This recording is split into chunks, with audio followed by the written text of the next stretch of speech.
ನಮಸ್ಕಾರ.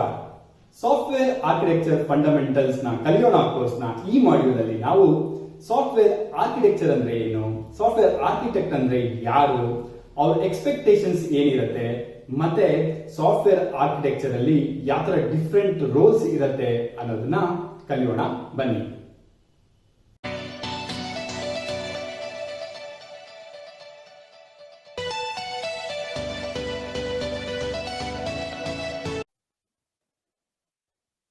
Software architecture fundamentals ನ ಈ ಸೆಕ್ಷನ್ ಅಲ್ಲಿ ನಾವು ಇಂಟ್ರೊಡಕ್ಷನ್ ಬಗ್ಗೆ ಗಮನ ಕೊಡೋಣ. ಮೊದಲನೇದಾಗಿ ಆರ್ಕಿಟೆಕ್ಚರ್ ಅಂದ್ರೆ ಏನು, especially from A software perspective. ನಿಮಗೆ ಕಾಮನ್ ಆಗಿ ಆರ್ಕಿಟೆಕ್ಟ್ ಅಥವಾ ಆರ್ಕಿಟೆಕ್ಚರ್ ನಾವ್ ಎಲ್ಲಿ ನೋಡಿದೀವಿ ಅಂದ್ರೆ ಕನ್ಸ್ಟ್ರಕ್ಷನ್ ಇಂಡಸ್ಟ್ರಿಲಿ ನೋಡಿದೀವಿ. ಈಗ ಯಾವುದೋ ಒಂದು ಮನೆ ಕಟ್ಟಬೇಕಾಗಿದೆ ಅಥವಾ ಆಫೀಸ್ ಏನೋ ಒಂದು ಕಟ್ಟಬೇಕಾಗಿದೆ ಅಂದ್ರೆ ಫಸ್ಟ್ ನಾವು ಮಾಡದೆ ಒಬ್ರು ಆರ್ಕಿಟೆಕ್ಟ್ ಹತ್ರ ಹೋಗಿ ಅವ್ರ ಹತ್ರ ಪ್ಲಾನ್ ತಗೊಳ್ಳೋದು. ಸೊ ಇದೇ ಅನಾಲಜಿ ಅಥವಾ ಇದೇ ಮೆಟಾಫರ್ ನಾವು ಸಾಫ್ಟ್ವೇರ್ ಇಂಡಸ್ಟ್ರಿಲಿ ಕೂಡ ಉಪಯೋಗಿಸ್ಕೊಂತೀವಿ. ಅಂದ್ರೆ ನಾವು ಯಾವುದೇ ಒಂದು ಸಾಫ್ಟ್ವೇರ್ ಸೊಲ್ಯೂಷನ್ ಅಥವಾ ಒಂದು ಸಾಫ್ಟ್ವೇರ್ ಸಿಸ್ಟಮ್ ನ ಡಿಸೈನ್ ಮಾಡೋದಕ್ಕೆ ಮುಂಚೆ ನಾನೇ ಎಲ್ಲ ಮಾಡೋ ಬದಲು ಅದಕ್ಕೋಸ್ಕರನೇ ಎಕ್ಸ್ಪರ್ಟ್ಸ್ ಆಗಿರುವ ಆರ್ಕಿಟೆಕ್ಟ್ಸ್ ನ ಅಪ್ರೋಚ್ ಮಾಡಿ ಅವ್ರ ಹತ್ರ ಒಂದು ಬ್ಲೂ ಪ್ರಿಂಟ್ ಅಥವಾ ರೋಡ್ ಮ್ಯಾಪ್ ನ ತಗೊಂತೀವಿ. ಅದನ್ನೇ ನಾವು ಸಾಫ್ಟ್ವೇರ್ ಆರ್ಕಿಟೆಕ್ಚರ್ ಅಂತ ಹೇಳ್ಬೋದು. ವಿಕಿಪೀಡಿಯಾದಲ್ಲಿ ಸಾಫ್ಟ್ವೇರ್ ಆರ್ಕಿಟೆಕ್ಚರ್ ಡೆಫಿನೇಷನ್ ಈ ತರ ಇದೆ: software architecture refers to the fundamental structures of a software system and the discipline of creating such structures and systems. ನೀವು ಇಲ್ಲಿ ಗಮನಿಸಿದ್ರೆ ನೋಡಿ, ಅವ್ರು ಹೇಳ್ತಾ ಇದಾರೆ ಸಾಫ್ಟ್ವೇರ್ ಆರ್ಕಿಟೆಕ್ಚರ್ ಅಂದ್ರೆ basic elements of any software system. ಅದು ಒಂದು ಬೇಸಿಕ್ ಸ್ಟ್ರಕ್ಚರ್ ಆಗಿರುತ್ತೆ. ಆ ಸ್ಟ್ರಕ್ಚರ್ ಅಲ್ಲಿ ಏನೇನಿರುತ್ತೆ ಅಂದ್ರೆ ಮೊದಲನೇದಾಗಿ ಅದರಲ್ಲಿ ಸಾಫ್ಟ್ವೇರ್ ಎಲಿಮೆಂಟ್ಸ್ ಇರುತ್ತೆ. ಅಂದ್ರೆ ಫಾರ್ ಎಕ್ಸಾಂಪಲ್ ನೀವು ಬರೀತಿರುವಂತಹ ಪ್ರೋಗ್ರಾಮ್ಸ್ ಇರ್ಬೋದು, ಡೇಟಾ ಬೇಸಸ್ ಇರ್ಬೋದು, ಅಥವಾ ಅದ್ರ ಮಧ್ಯೆ ಇರೋ ಕನೆಕ್ಷನ್ಸ್ ಇರ್ಬೋದು, ಈ ತರದ ಒಂದು ಸಾಫ್ಟ್ವೇರ್ ಎಲಿಮೆಂಟ್ ಇರುತ್ತೆ. And the relation among them, ಈ ತರ ಒಂದಕ್ಕಿಂತ ಹೆಚ್ಚು ಸಾಫ್ಟ್ವೇರ್ ಎಲಿಮೆಂಟ್ಸ್ ನೀವು ಯೂಸ್ ಮಾಡ್ತಾ ಇದ್ದಾಗ ಒಂದಕ್ಕೊಂದು ಯಾವ ತರ ರಿಲೇಟ್ ಆಗಿದೆ ಅನ್ನೋದನ್ನ ಕೂಡ ನೀವು ಡಿಫೈನ್ ಮಾಡಿರ್ತೀರಾ. ಕೊನೆಯದಾಗಿ ಆ ಸಾಫ್ಟ್ವೇರ್ ಎಲಿಮೆಂಟ್ಗೆ ಅದರದೇ ಆದಂತ ಪ್ರಾಪರ್ಟೀಸ್ ಇರುತ್ತೆ. ಸಿಮಿಲರ್ ಆಗಿ ಆ ರಿಲೇಷನ್ಗೂ ಕೂಡ ಅದರದೇ ಆದ ಪ್ರಾಪರ್ಟೀಸ್ ಇರುತ್ತೆ. ಇದನ್ನೆಲ್ಲದನ್ನು ಸೇರಿಸಿದ್ರೆ ನೀವು ಅದನ್ನ ಒಂದು ಸ್ಟ್ರಕ್ಚರ್ ಅಂತ ಹೇಳ್ಬೋದು. ಈ ತರ ಫಂಡಮೆಂಟಲ್ ಸ್ಟ್ರಕ್ಚರ್ಸ್ ನ ಯೂಸ್ ಮಾಡ್ಕೊಂಡು ನೀವೊಂದು ದೊಡ್ಡ ಸಾಫ್ಟ್ವೇರ್ ಸಿಸ್ಟಮ್ ನ ಡೆವಲಪ್ ಮಾಡಕ್ಕೆ ಹೊರಡ್ತೀರಾ. ಮತ್ತೆ ಆ ಸಾಫ್ಟ್ವೇರ್ ಸಿಸ್ಟಮ್ ಅಲ್ಲಿ ಯಾವ ತರ ಇರಬೇಕು ಪ್ರಾಪರ್ಟೀಸ್ ಅನ್ನೋದು ಕೂಡ ಡಿಫೈನ್ ಮಾಡ್ತೀರಾ. ಈ ಕಂಪ್ಲೀಟ್ ಲಾಜಿಕ್ ಅಥವಾ ಈ ಕಂಪ್ಲೀಟ್ ಆಕ್ಟಿವಿಟೀಸ್ ನೆಲ್ಲ ನಾವು ಸಾಫ್ಟ್ವೇರ್ ಆರ್ಕಿಟೆಕ್ಚರ್ ಅಂತ ಕರಿಬಹುದು. ಕಾಮನ್ ಟರ್ಮ್ಸ್ ಅಲ್ಲಿ ನಾನು ಆಗ್ಲೇನೆ ಹೇಳಿದ್ದೆ, ಸಾಫ್ಟ್ವೇರ್ ಆರ್ಕಿಟೆಕ್ಚರ್ ಅಂತ ತಕ್ಷಣ ನೀವೇನು ಯೋಚನೆ ಮಾಡಬಹುದು, it's A blue print of a software solution ಅಂತ ಅನ್ಕೋಬಹುದು, ಅಥವಾ it's A road map of achieving A software system ಅಂತ ನೀವು ತಿಳ್ಕೋಬಹುದು.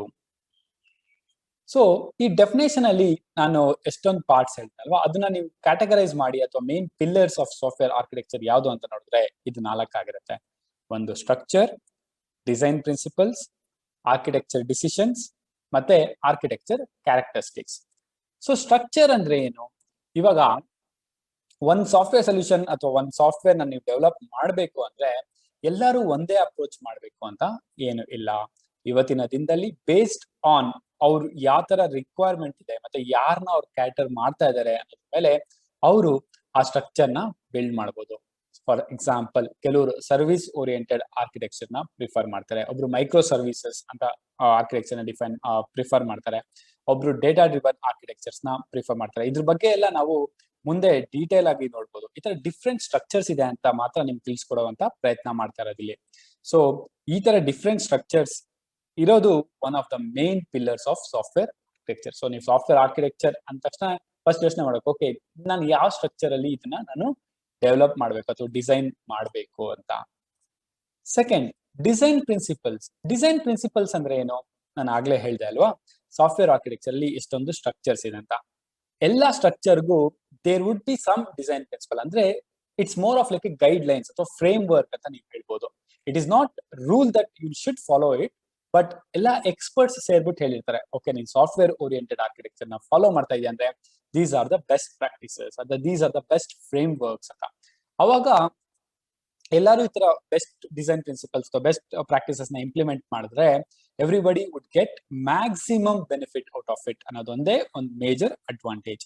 ಬಟ್ ಅದೇನು ಹಾರ್ಡ್ ಅಂಡ್ ಫಾಸ್ಟ್ ರೂಲ್ ಅಲ್ಲ, ನೀವು ಇದೇ ತರನೇ ಮಾಡ್ಬೇಕು ಅಂತೇನಲ್ಲ. It's more of like a guideline ಅಂತ ನಾವು ಹೇಳ್ಬೋದು. Next, architecture decisions. ಇದು one of the important pillars of software architecture.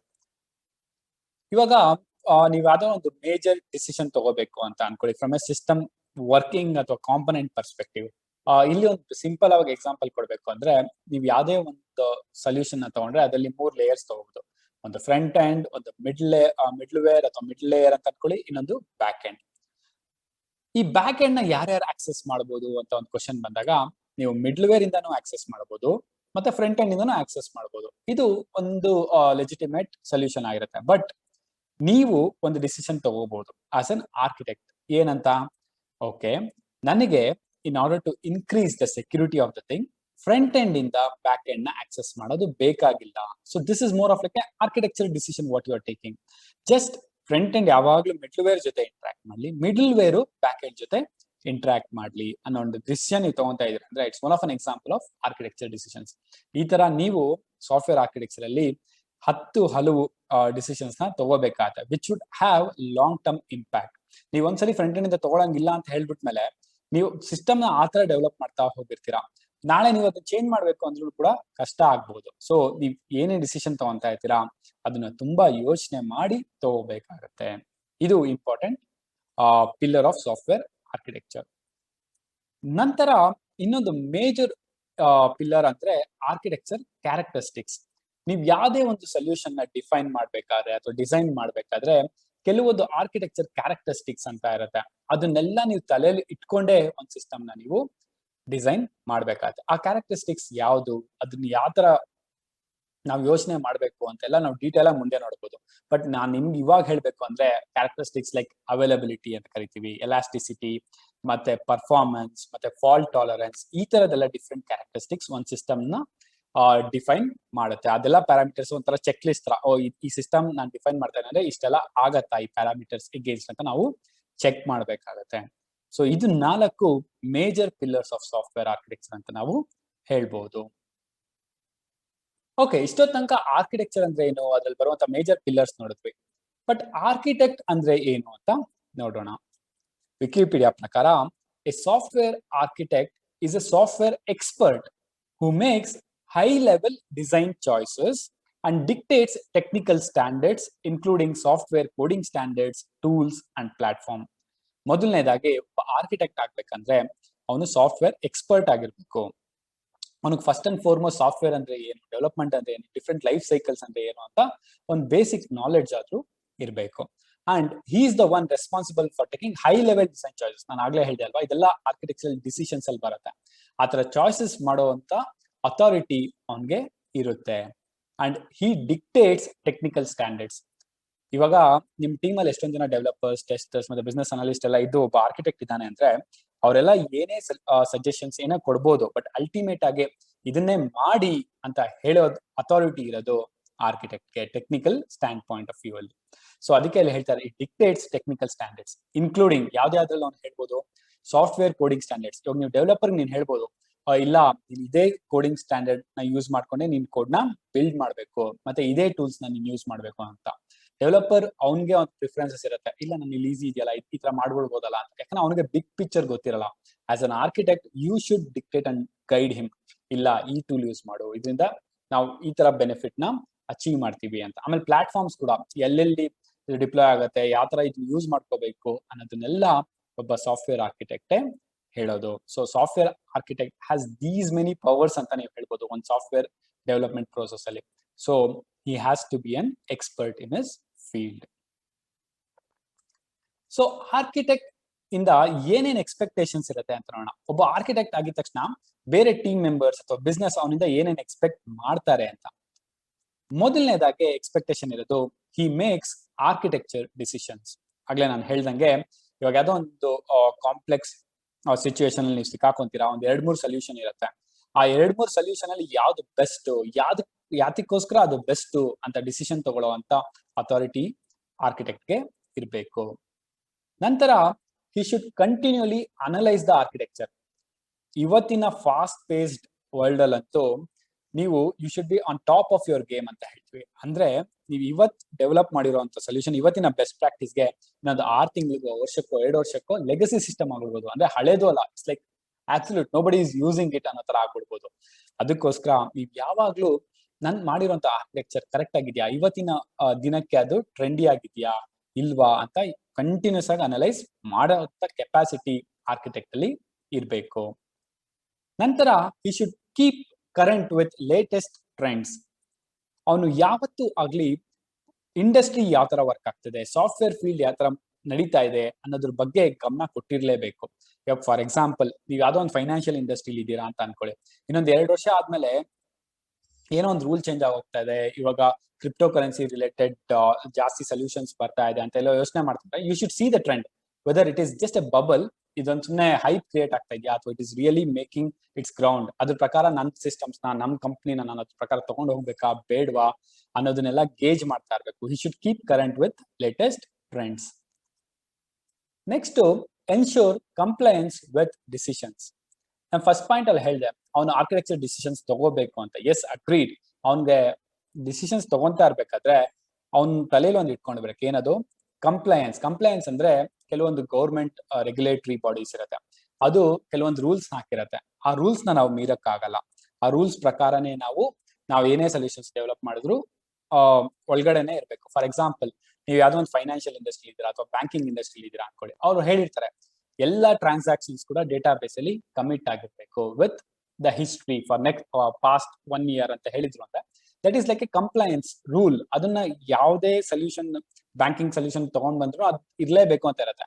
ಅವಾಗ ನೀವು ಅಯ್ಯೋ ಇಲ್ಲ ನನ್ನ ಆರ್ಕಿಟೆಕ್ಚರ್ ಡಿಸಿಷನ್ ಪ್ರಕಾರ ಆತರ ಮಾಡ್ಕೋ ಹೋದ್ರೆ ಪರ್ಫಾರ್ಮೆನ್ಸ್ ಡೌನ್ ಆಗುತ್ತೆ ಅಂತ ಹೇಳಂಗಿಲ್ಲ. ಯಾಕಂದ್ರೆ this is the rule which dictates your architecture decision. So ನೀವು ಯಾವಾಗ್ಲೂ ಈ ಗೌರ್ಮೆಂಟ್ ಮತ್ತೆ ರೆಗ್ಯುಲೇಟರಿ ಬಾಡೀಸ್ ಏನೇನ್ ರೂಲ್ಸ್ ಇರುತ್ತೆ ಅದಕ್ಕೆ ಕಂಪ್ಲೇಂಟ್ ಆಗೇ ಇರಬೇಕು. ಸೊ ಅದ್ರ ಬಗ್ಗೆ ಕೂಡ ನಿಮ್ಗೆ ಚೆನ್ನಾಗಿ ತಿಳ್ಕೊಂಡಿರ್ಬೇಕು. ನಂತರ ಡೈವರ್ಸ್ ಎಕ್ಸ್ಪೋಜರ್ ಅಂಡ್ ಎಕ್ಸ್ಪೀರಿಯನ್ಸ್. ಇದು one of the important qualities ಅಥವಾ ಅಟ್ರಿಬ್ಯೂಟ್ಸ್ ಆಫ್ ಅನ್ ಆರ್ಕಿಟೆಕ್ಟ್ ಅಂತ ನಾವು ಹೇಳ್ಬೋದು. ಏನಂತ ಅಂದ್ರೆ ನಿಮ್ಗೆ ವೇರಿಯಸ್ ಡಿಫ್ರೆಂಟ್ ಟೂಲ್ಸ್ ಬಗ್ಗೆ ಎಕ್ಸ್ಪೋಜರ್ ಇರಬೇಕು, ಮತ್ತೆ ಎಕ್ಸ್ಪೀರಿಯನ್ಸ್ ಕೂಡ ಇರಬೇಕು. ಬೇರೆ ಬೇರೆ ಡೊಮೈನ್ಸ್ ಅಲ್ಲಿ ವರ್ಕ್ ಮಾಡಿರ್ಬೇಕು, ಬೇರೆ ಬೇರೆ ಲ್ಯಾಂಗ್ವೇಜಸ್ ಬಗ್ಗೆ ತಿಳ್ಕೊಂಡಿರ್ಬೇಕು. ಅವಾಗ ಮಾತ್ರ ನಿಮ್ಗೆ ಗೊತ್ತಾಗತ್ತೆ okay what is the benefit of this over the other.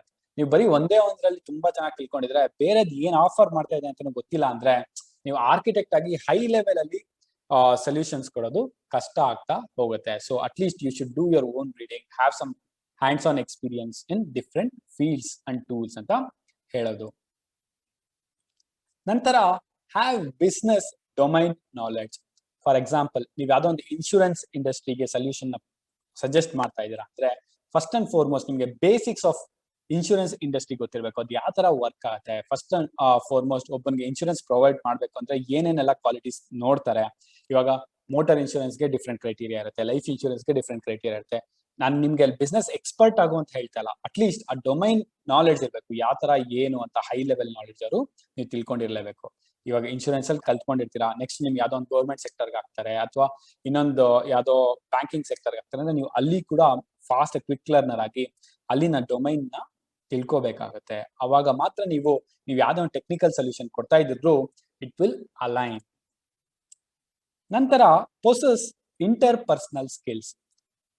ಎಷ್ಟೊಂದ್ ಜನ ಆರ್ಕಿಟೆಕ್ಟ್ಸ್ಗೆ ಒಂದು ಮಿತ್ ಇರತ್ತೆ, ನಾನ್ ಟೆಕ್ನಿಕಲಿ ಸ್ಟ್ರಾಂಗ್ ಆಗಿದ್ರೆ ಸಾಕು, ಈ ಮ್ಯಾನೇಜ್ಮೆಂಟ್ ರಿಲೇಟೆಡ್ ಮತ್ತೆ ಜನರನ್ನ ಹ್ಯಾಂಡಲ್ ಮಾಡೋದೆಲ್ಲ ನಂಗೆ ಬೇಕಾಗಿಲ್ಲ, ನನ್ ಪಾಡಿಗೆ ನಾನು ಮಾಡ್ಕೊಂಡು ಹೋಗ್ತೀನಿ ಅಂತ. ಅದು ತಪ್ಪು ತಿಳುವಳಿಕೆ.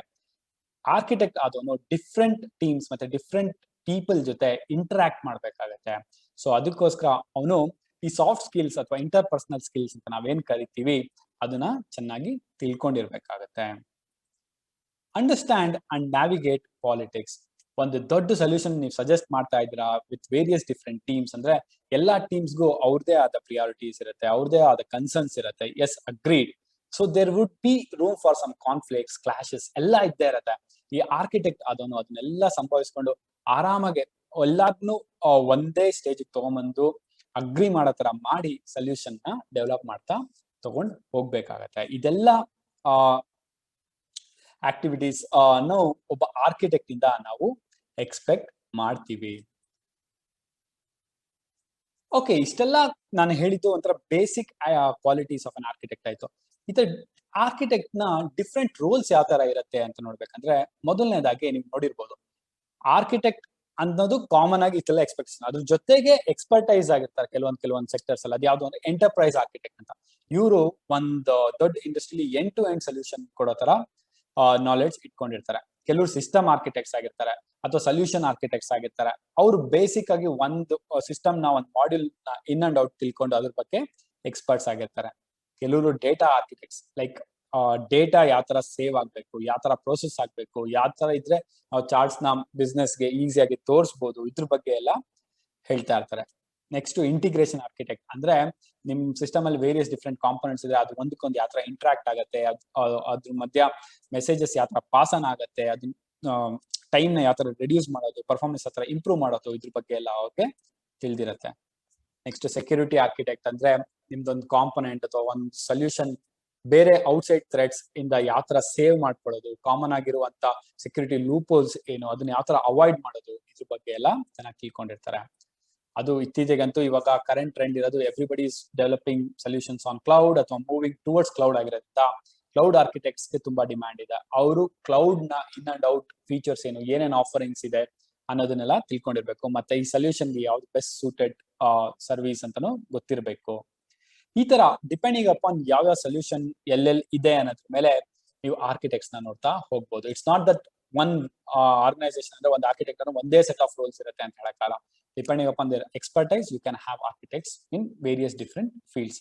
ಬಟ್ ಎಕ್ಸ್ಪೆಕ್ಟೇಷನ್ ಅಥವಾ ಮಿನಿಮಮ್ ಎಕ್ಸ್ಪೆಕ್ಟೇಷನ್ ಅಂತ ನಾನು ಏನ್ ಹೇಳ್ಬೋದು ಅದನ್ನ ನಾವು ಆಲ್ರೆಡಿ ನೋಡಿದೀವಿ. ಅಷ್ಟೆಲ್ಲಾ ಕ್ರೈಟೀರಿಯಾ ನೀವು ಮೀಟ್ ಮಾಡ್ಲೇಬೇಕು. ಅದ್ರ ಜೊತೆಗೆ ಡೇಟಾ ಆರ್ಕಿಟೆಕ್ಟ್ ಅಂದ್ರೆ ನೀವು ಡೇಟಾ ರಿಲೇಟೆಡ್ ಜಾಸ್ತಿ ತಿಳ್ಕೊಂಡಿರ್ತೀರಾ. ಇಂಟಿಗ್ರೇಷನ್ ಆರ್ಕಿಟೆಕ್ಟ್ ಅಂದ್ರೆ 2-3 component integration related tools and technologies ಬಗ್ಗೆ ಹೆಚ್ಚು ಗಮನ ಇರುತ್ತೆ.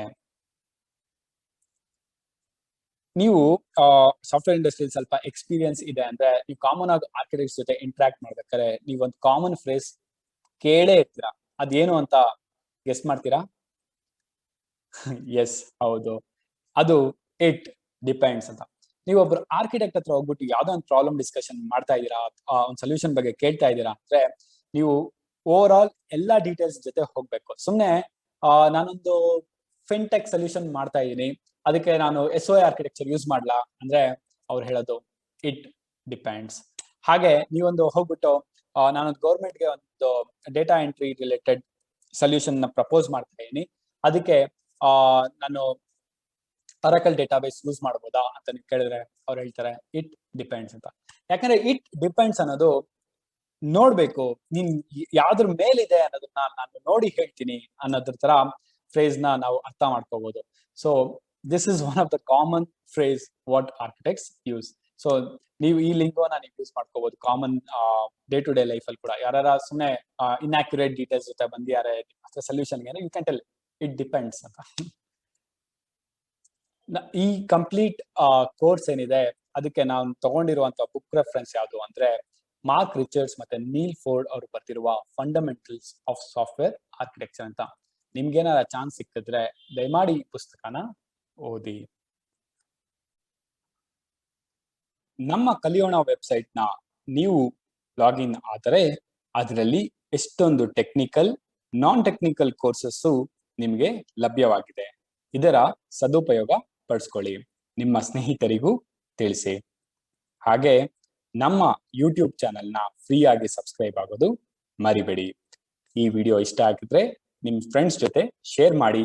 ಹಾಗೆ ಏನೇ ಡೌಟ್ಸ್ ಇದ್ರೂ ಕಮೆಂಟ್ ಮಾಡಿ. Thank you.